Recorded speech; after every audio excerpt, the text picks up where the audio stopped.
Hello students, welcome to commerce मेरी जान। Student, मेरा नाम है जेपी गर्ग और इस वीडियो में हम डिस्कस करेंगे हमारी क्विज नंबर 16। जिन स्टूडेंट को नहीं पता है उन्हें मैं बता दूं, हम आपको डेली फ्री क्विज प्रोवाइड कराते हैं जिसमें कॉमर्स के 10 एमसीक्यूज होते हैं। क्विज आपको कहां मिलेगी? हमारी ऐप पर मिलेगी और उसका एक्सप्लेनेशन वीडियो हम यहां पर आपको प्रोवाइड कराते हैं। और जो क्विज है उसकी पीडीएफ भी आपको मिलती है, रिजल्ट भी हम शो करते हैं। तो आप देख सकते हैं कि 500-600 बच्चों में आप कहां स्टैंड करते हैं। अभी क्विज देना स्टार्ट नहीं किया है तो कल से रात 9 बजे से जरूर स्टार्ट कीजिए। अब हम स्टार्ट करते हैं हमारे आज के 10 क्वेश्चन।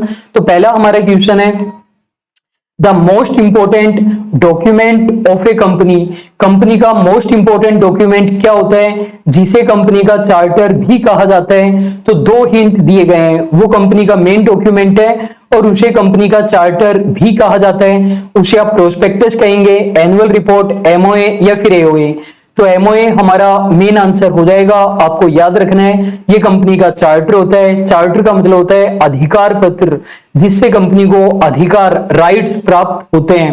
तो एमओए बताता है कंपनी क्या कर सकती है, क्या नहीं कर सकती। सेकंड हमारा क्वेश्चन है, अच्छा और इंपॉर्टेंट क्वेश्चन है, द रूल्स एंड रेगुलेशंस।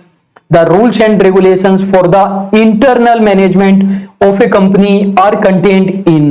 जो रूल्स एंड रेगुलेशन है इंटरनल मैनेजमेंट के, वो कहाँ होते हैं? प्रोस्पेक्टस में होते हैं, एनुअल रिपोर्ट में होते हैं, एमओए में होते हैं या एओए में होते हैं? एओए हमारा करेक्ट आंसर हो जाएगा। प्रोस्पेक्टस तो केवल शेयर डिबेंचर के लिए एडवर्टीजमेंट होता है जो पब्लिक कंपनी इशू करती है जब पब्लिक इशू किया जाता है। Annual report yearly company ROC को भेजती है जिसके साथ में फाइनेंशियल स्टेटमेंट भी अटैच करने पड़ते हैं। एमओए में आपको पता है 6 क्लोज होते हैं, चार्टर होता है, बताता है कंपनी क्या करेगी। एओए में रूल्स एंड रेगुलेशन होते हैं इंटरनल मैनेजमेंट के। तीसरा हमारा क्वेश्चन है, share capital of A company means. एक कंपनी की शेयर कैपिटल का क्या मतलब होता है? इक्विटी शेयर कैपिटल, प्रेफरेंस, दोनों, या फिर इक्विटी एंड प्रेफरेंस और डिबेंचर भी इसमें आप इंक्लूड करेंगे? तो हमारा करेक्ट आंसर हो जाएगा C, equity and preference. Fourth हमारा क्वेश्चन है, a shareholder in a company. अच्छा क्वेश्चन है, बहुत सारे स्टूडेंट का ये वाला क्वेश्चन गलत हो गया। तो एक शेयर होल्डर कंपनी का क्या हो सकता है? डिबेंचर होल्डर बन सकता है, नहीं बन सकता, उसकी मेंबरशिप खत्म होने के बाद 1 साल बाद में बन सकता है, या शेयर होल्डर बनने के 1 साल के अंदर अंदर बनना ही पड़ेगा? ए हमारा करेक्ट आंसर आ जाएगा। कुछ बच्चों को ये क्वेश्चन समझ में नहीं आया। उन्होंने बोला कि शेयर होल्डर तो कंपनी का ओनर होता है, आपने डिबेंचर होल्डर कैसे लिख दिया? यहां पर ये नहीं है कि शेयर होल्डर क्या होता है, होता तो वो ओनर ही है लेकिन साथ में डिबेंचर होल्डर भी बन सकता है। कोई रेस्ट्रिक्शन थोड़ी है कि जिसने शेयर खरीद लिए वो डिबेंचर नहीं खरीद सकता है। क्वेश्चन 5 की हम बात करते हैं, order to call a EGM even though one member present in person और बाय प्रॉक्सी। तो यदि एक पर्सन प्रेजेंट होगा तो भी हमारी मीटिंग वैलिड रहेगी और उस अकेले पर्सन को ही कोरम मान लिया जाएगा, चाहे वो मेंबर हो चाहे प्रॉक्सी हो। तो कौन ऐसा ऑर्डर दे सकता है? आरओसी, केवल और केवल आरओसी ही ऐसा ऑर्डर दे सकता है। नेक्स्ट हमारा क्वेश्चन है, time period for conducting an AGM is extended by ROC for how many months. जो एजीएम कंडक्ट करवाने का टाइम होता है उसे बढ़ाया जा सकता है, मतलब जिस टाइम तक एजीएम हो जानी चाहिए उस लास्ट डेट को आरओसी बढ़ा सकता है। कितने टाइम तक बढ़ा सकता है? 1, 2, 3 या 4 मंथ? 3 मंथ्स हमारा करेक्ट आंसर आ जाएगा।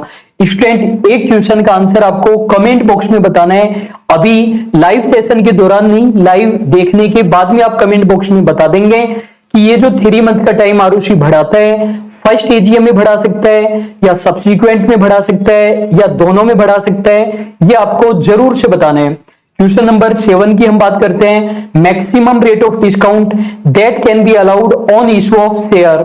शेयर इशू कर रहे हैं तो मैक्सिमम डिस्काउंट कितना हो सकता है ये आपको बताना है। 5, 10, 15, none of the above. None of the above हमारा आंसर हो जाएगा क्योंकि आजकल कंपनी डिस्काउंट पर शेयर इशू नहीं कर सकती है। केवल 2 एक्सेप्शन होते हैं, आप चाहो तो 3 भी मान सकते हो। एक होता है स्वेट इक्विटी शेयर, दूसरा होता है कि कंपनी अपने क्रेडिटर्स को शेयर डिस्काउंट पर इशू कर सकती है यदि आरबीआई ने परमिट किया हो तो, वरना नहीं, और फॉरफिटेड शेयर को रीइशू किया जा सकता है। आपको एक चीज और बतानी है कमेंट बॉक्स में, शेयर इशू एट डिस्काउंट का सेक्शन बता देंगे, डिस्काउंट पर शेयर इशू करने पर जो रेस्ट्रिक्शन है वो कौन से सेक्शन में है। Question number 8, the time gap between the 2 AGM shall not exceed, 2 meeting के बीच में गैप कितने से ज्यादा नहीं हो सकता है, मैक्सिमम गैप आपको बताना है। 15 मंथ, 18, 16, 12 मंथ, 15 मंथ हमारा आंसर हो जाएगा। फर्स्ट एजीएम की तो कोई दिक्कत नहीं है, उसके बाद में एजीएम होगी तो 15 महीने से ज्यादा का गैप नहीं होना चाहिए, कम हो सकता है। क्वेश्चन 9 की हम बात करते हैं, debentures payable to the holder, debenture का पेमेंट देखो किसको होगा, अमाउंट वगैरह का या इंटरेस्ट का जो होल्डर होगा, जिसके पास भी डिबेंचर होंगे उसको हो जाएगा, तो वो होते हैं हमारे बियरर डिबेंचर होते हैं। और यदि रजिस्टर्ड होल्डर को होता है जिसका नाम कंपनी ने अपने रजिस्टर ऑफ डिबेंचर होल्डर में लिख रखा है, तो वो रजिस्टर्ड डिबेंचर होते हैं, तो ये हमारा बियरर भी हो जाएगा और अनरजिस्टर्ड दोनों कर सकते हैं, तो डी हमारा करेक्ट आंसर हो जाएगा क्योंकि इन्होंने बी में अनरजिस्टर्ड दे रखा था। क्वेश्चन 10 की बात कर लेते हैं, minimum paid up share capital in case of public company is, public company में मिनिमम पेड अप कैपिटल कितनी होती है, ये भी बहुत सारे स्टूडेंट का गलत हुआ है, 1 lakh, 3 lakh, 5 lakh, none of the above.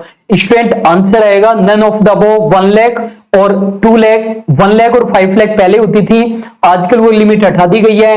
Private company section 2 subsection 68, public company section 2 subsection 71, वहां पर लिखा हुआ है मिनिमम पेड अप कैपिटल उतनी चाहिए होगी जितनी सीजी प्रेस्क्राइब करे, और एट प्रेजेंट कुछ भी प्रेस्क्राइब नहीं है।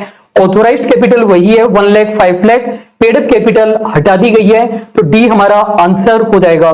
स्टूडेंट 2 चीजें आप लोगों को कमेंट बॉक्स में जरूर से बताना है। पहली बात, आरओसी जो टाइम बढ़ाता है 3 महीने का, वो फर्स्ट एजीएम में बढ़ाएगा, सब्सिक्वेंट में या दोनों में।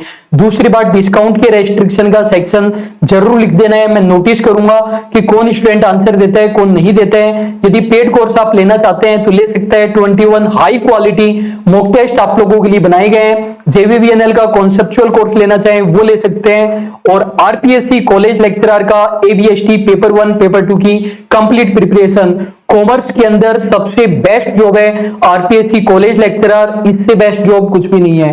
तो स्टूडेंट अभी के लिए बस इतना ही, वेट कर रहा हूं आपके आंसर्स का। Thank you so much.